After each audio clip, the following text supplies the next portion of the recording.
함께 하나님의 말씀을 암송하시겠습니다. 이사야 26장 3절 말씀.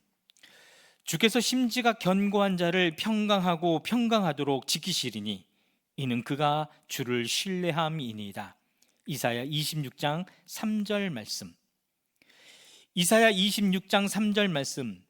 주께서 심지가 견고한 자를 평강하고 평강하도록 지키시리니 이는 그가 주를 신뢰함이니이다. 이사야 26장 3절 말씀. 아멘. 사도행전 27장입니다. 우리가 배로 이탈리아에 가야 하는 것이 결정되었을 때에 그들은 바울과 몇몇 다른 죄수를 황제 부대의 백부장 율리오라는 사람에게 넘겨주었다. 우리는 아드라 무데노호를 타고 출항하였다. 이 배는 아시아 연안의 여러 곳으로 항해하는 배였다. 데살로니가 출신인 마케도니아 사람 아리스다고도 우리와 함께하였다. 이튿날 우리는 시돈의 배를 대었다.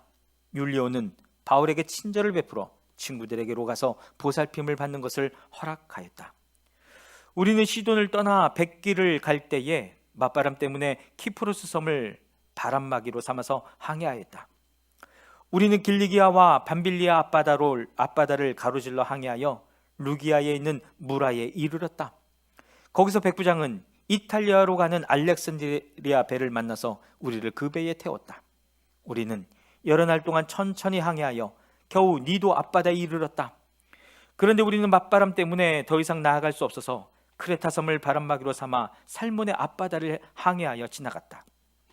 그리고 우리는 크레타 남쪽 해안을 따라 겨우겨우 항해하여 라세아 성에서 가까운 도시인 아름다운 항구라는 곳에 닿았다.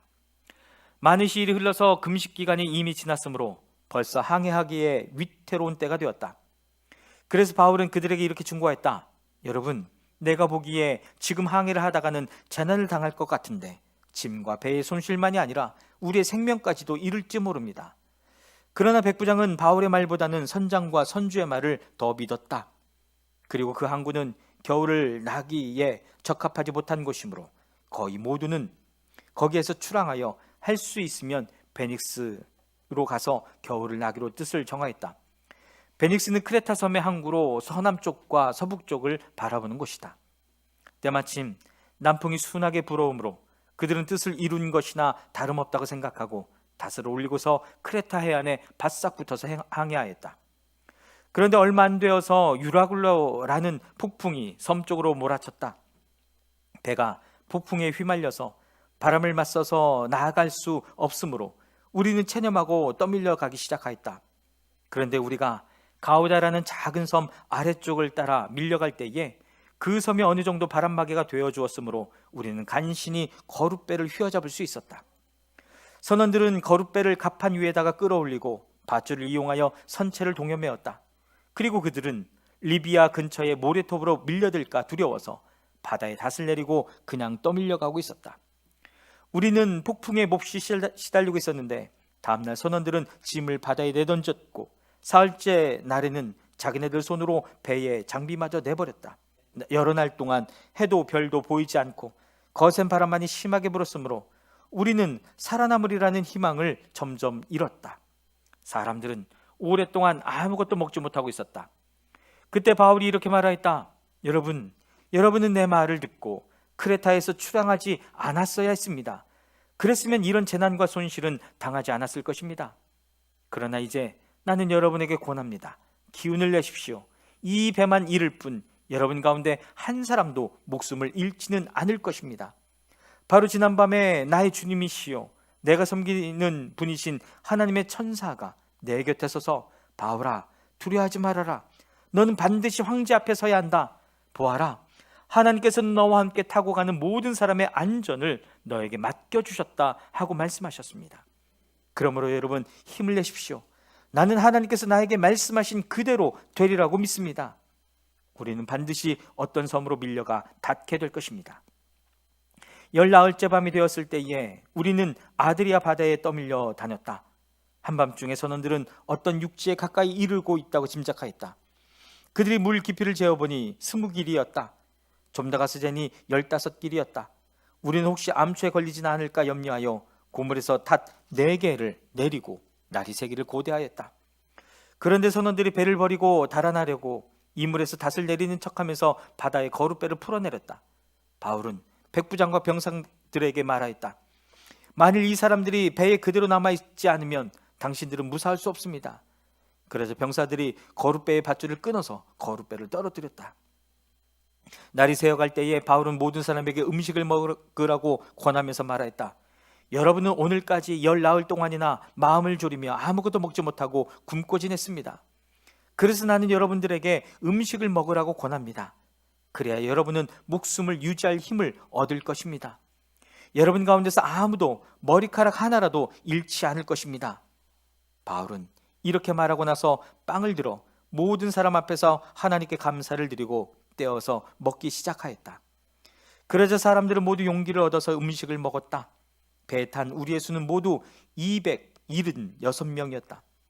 사람들이 음식을 배부르게 먹은 뒤에 남은 식량을 바다에 버려서 배를 가볍게 하였다. 날이 새니 어느 땅인지는 알 수 없지만 모래밭이 있는 항만이 보였다.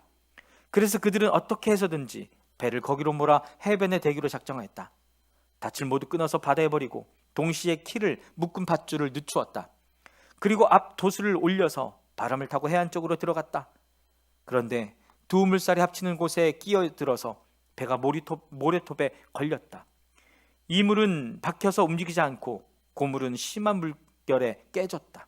병사들은 죄수들이 혹시 헤엄쳐 도망갈까봐 그들을 버리려고 계획하였다. 그러나 백부장은 바울을 구하려고 병사들의 의도를 막고 헤엄칠 수 있는 사람들은 먼저 뛰어내려서 무릎으로 올라가라고 명령하였다. 그리고 그 밖의 사람들은 널빤지나 부서진 배 조각을 타고 무트로 나가라고 명령하였다. 이렇게 해서 모두 무트로 올라와 구원을 받게 되었다. 사도행전 28장입니다. 우리가 안전하게 목숨을 구한 뒤에야 비로소 그곳이 몰타섬이라는 것을 알았다. 섬 사람들이 우리에게 특별한 친절을 베풀어 주었다. 비가 내린 뒤라서 날씨가 추웠으므로 그들은 불을 피워서 우리를 맞아 주었다. 바울이 나뭇가지를 하나를 모아다가 불에 넣으니 뜨거운 기운 때문에 독사가 한 마리 튀어나와서 바울의 손에 달라붙었다. 섬 사람들이 그 뱀이 바울의 손에 매달려 있는 것을 보고 이 사람은 틀림없이 살인자다. 바다에서는 살아나왔지만 정의의 여신이 그를 그대로 살려주지 않는다 하고 서로 말하였다. 그런데 바울은 그 뱀을 불 속에 떨어버리고 아무런 해도 입지 않았다. 섬 사람들은 그가 살이 부어 오르거나 당장 쓰러져 죽으려니 하고 생각하면서 기다렸다. 그런데 오랫동안 기다려도 그에게 아무런 이상이 생기지 않자 그들은 생각을 바꾸어 그를 신이라고 하였다. 그 근처에 그 섬의 추장인 보블리오가 농장을 가지고 있었다. 그가 우리를 그리로 초대해서 사흘 동안 친절하게 대접해 주었다. 마침 보블리오의 아버지가 열병과 이질에 걸려서 병석에 누워 있었다. 그래서 바울은 들어가서 기도하고 그에게 손을 얹어서 낫게 해주었다. 이런 일이 일어나니 그 섬에서 병을 앓고 있는 다른 사람도 찾아와서 고침을 받았다. 그들은 극진한 예로 우리를 대하여 주었고 우리가 떠날 때에는 우리에게 필요한 물건들을 배에다가 실어주었다.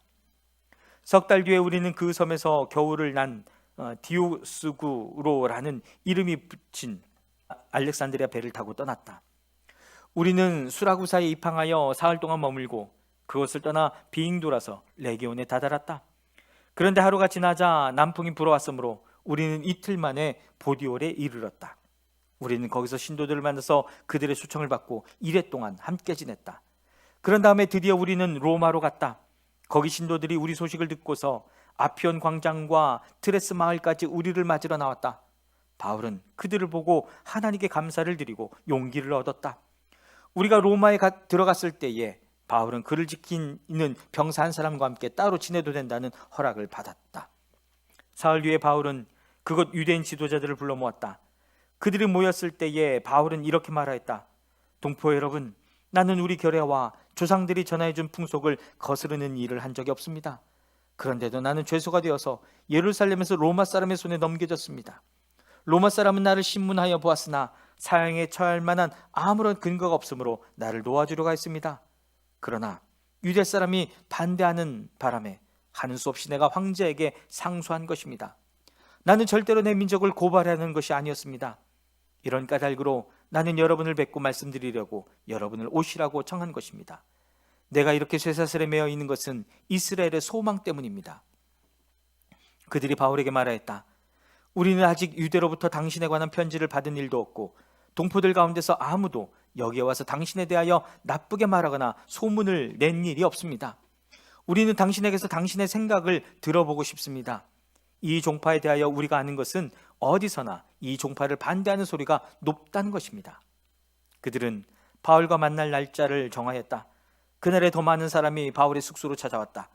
그는 아침부터 저녁까지 그들에게 하나님 나라를 엄숙히 증언하고 모세 율법과 예언자의 말을 가지고 예수에 관하여 그들을 설득하면서 그의 속내를 터놓았다. 더러는 그의 말을 받아들였으나 더러는 믿지 않았다. 그들이 이렇게 견해가 서로 엇갈린 채로 흩어질 때에 바울은 이런 말을 한마디 하였다. 성령께서 예언자 이사야를 통하여 여러분의 조상에게 하신 말씀은 적절합니다. 곧 이런 말씀입니다. 이 백성에게 가서 말하여라. 너희가 듣기는 들어도 깨닫지 못하고 보기는 보아도 알지 못한다. 이 백성의 마음이 무디어지고 귀가 먹고 눈이 감기어 있다.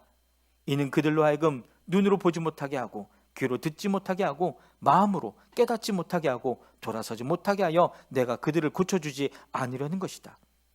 그러므로 여러분은 하나님의 이 구원의 소식이 이방 사람에게 전파되었음을 알아야 합니다. 그들이야말로 그것을 듣고 받아들일 것입니다. 바울은 자기가 얻은 셋집에서 꼭 2해 동안 지내면서 자기를 찾아오는 모든 사람을 맞아들였다. 그는 아무런 방해도 받지 않고 아주 담대하게 하나님 나라를 전하고 주 예수 그리스도에 관한 일들을 가르쳤다. 아멘.